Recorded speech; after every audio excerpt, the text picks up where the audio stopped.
everyone. I am so excited for you to be here today to talk with my great friend, Jen. I want to give you a little bit of background on my good friend before I hop her on here for this amazing Zoom call. Jen got married at a very young age. She has now been married for 18 years and has a young adult daughter. She has spent her entire life devoted to what others have always expected from her, and she's been in survival mode. The past year was devoted to the recovery process for her childhood hurts and her husband's alcoholism. She had decided to finish up her bachelor's degree and was wondering how could she work full time and finish her degree at the same time. She was having daily anxiety that had started causing spasms in her neck. Due to her long work days, she felt that she had chosen work over her family. It had been on her heart to cut back her hours for a few years, but never knew how to do it. She had been praying for something to change in her life. I cannot wait for you guys to meet Jen. Here she is. Let's welcome my great friend, Jen. Jen, thank you so much for being here. You're welcome. I'm so happy to be here, Katie. And I just want everyone to know on the internet that I wore this shirt for her. All we need is Jesus dry shampoo and mascara. Yes. How awesome. It's such a good shirt. So awesome. Thank you so much again for being here. I appreciate you taking time out of your day, and we'll just get started. And as you know, all I really want to talk about today is what's going on in this crazy world and in our lives. So what's something that has been like a challenge for you in this time, in COVID-19, in our stay-at-home order, all of that stuff that's happening currently? What has been a challenge that you never ever expected it to be a challenge? Actually, I don't feel like it's a challenge to me right now. I feel like it's a blessing in disguise. Oh my gosh. I got to the opportunity. I took a voluntary layoff from work at the same exact time as I was starting school to finish up my degree. So I was trying to figure out how am I going to do both. So now I'm able to stay home and work on that and not have to worry about work. And also, I never got to see my daughter. We were on two different schedules. She's in school, senior, finishing up school. She's working, never got to see her. And so now I've actually got to see her more. So being home during the day, we've had little dates, like we go on walks or we went to the drive-thru to get coffee. We've gotten to spend more time together, which is awesome. And I was starting to really regret that, having that mom guilt of not ever spending quality time with her, just because she's going to grow up. She's leaving soon. I love that. I love that it's not even a challenge, which is so cool, and that's so real, because for some people it's not, and it is a blessing, and it should, there should be always a blessing in everything, of course. You should find that, but I think that's really awesome that you do have this time now gained back to work and hang out with her, and she can't even go to school. So truly, we could have never expected something like this to happen, and you were completely right. Like, now you guys are doing and I see you on obviously Facebook and Marco Polo and stuff like that, like doing awesome things with your daughter, again, going on hikes and spending that time with her, because I love that. It gave me goosebumps.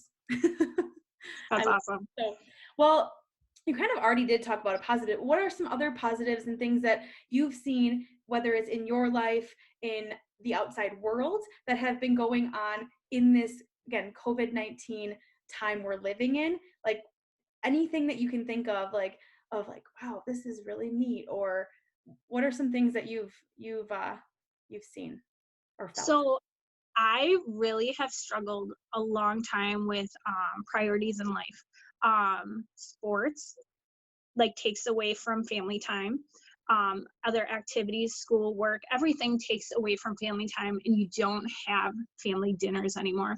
I remember last year when my daughter played softball for school, if she had an out-of-town game, I wanted her to ride home with me so we could at least stop and have dinner, because you never see your kid once they start driving and work. You're never in the car with them anymore. So now, because of this, you see families having more quality time, family dinners, like togetherness, which it needs to go back to the basics of life. Yeah.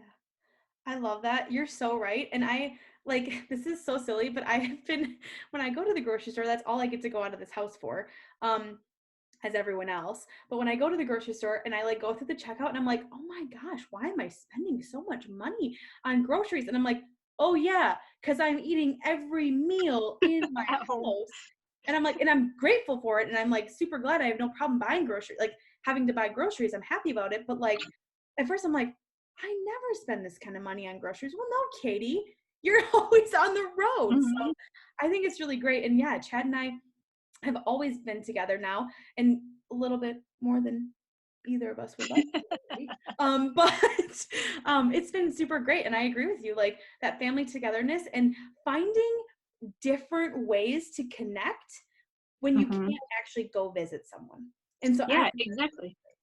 like, One thing I was thinking about, like how you said you're spending more money on groceries, but you're probably spending less gas money to go places. For you, I know you work from home, but you go to other places. So in order for you to go to those places, you have to buy a coffee or you have to buy food. So you're probably actually like it's probably balancing out. I know like for myself, I used to fill up my tank once a week. It's been over 2 weeks and I'm still on half a tank, so thank goodness for that. When you were talking about connecting, my husband and we've gone on walks a lot more now that it's getting nicer out. Yesterday, we haven't went on any dates for a while, so yesterday I took him lunch to work, and we sat in his parking lot at work, and he got to eat. We got to eat lunch together. So that's yeah, so I great. think you just have to be a little innovative about it. I love that. And you're so right. And honestly, I put on gas in my car like 3 times a week normally because I'm in the car Hmm. 24/7, as you said. So it has Yeah. been such a change and again, a positive change, but it's still it is difficult for me. I will tell you that staying home is very hard for this girl to do. But Hmm.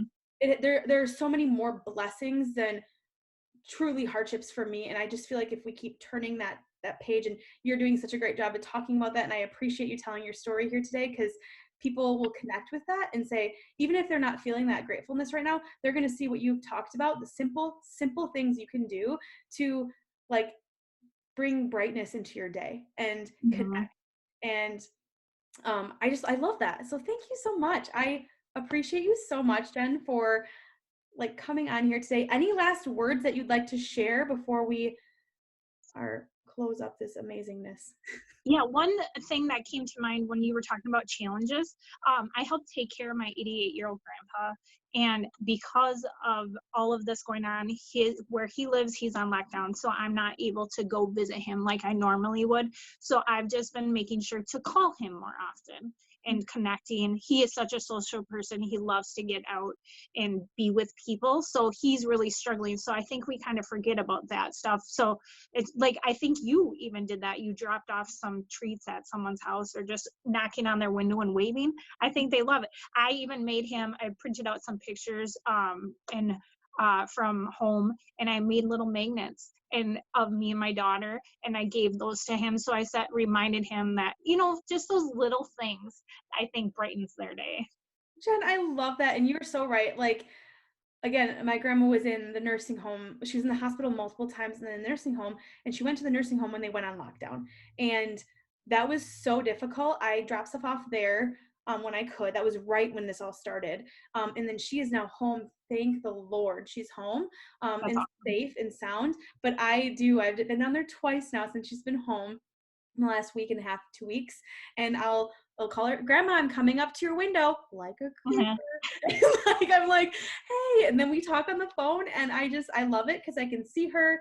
It's so hard because I can't hug her, but I love it. So you're so right, and I love that you talked about that because yes, you take care of your 88-year-old grandpa, and it's so hard not being able to see those people. And I know we're gonna get through this, and it's gonna be amazing, but we're gonna get through it together. And those Mhm. magnets, that's such a great idea. Like he can see you guys and connect with you, and I love that. So again, Yes, thank you so much for being here, and I you're will talk welcome. to you soon. You guys, isn't Jen just the sweetest? Oh, I love her. She is just the kindest soul and has such great insight, and I loved her perspective. I hope you guys did too. as always, less hate. Let's go motivate. Go out there, connect with your loved ones in whatever way you need to connect right now. Give them a call. Send them a magnet like Jen did. Send them pictures. Send them a letter, a card, anything. Anything right now to connect is the best we can do. I love you all. Have a great day. See ya.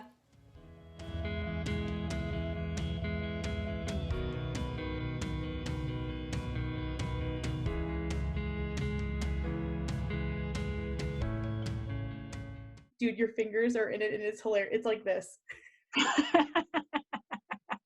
I'm totally using that as a freaking blooper. I love it. Like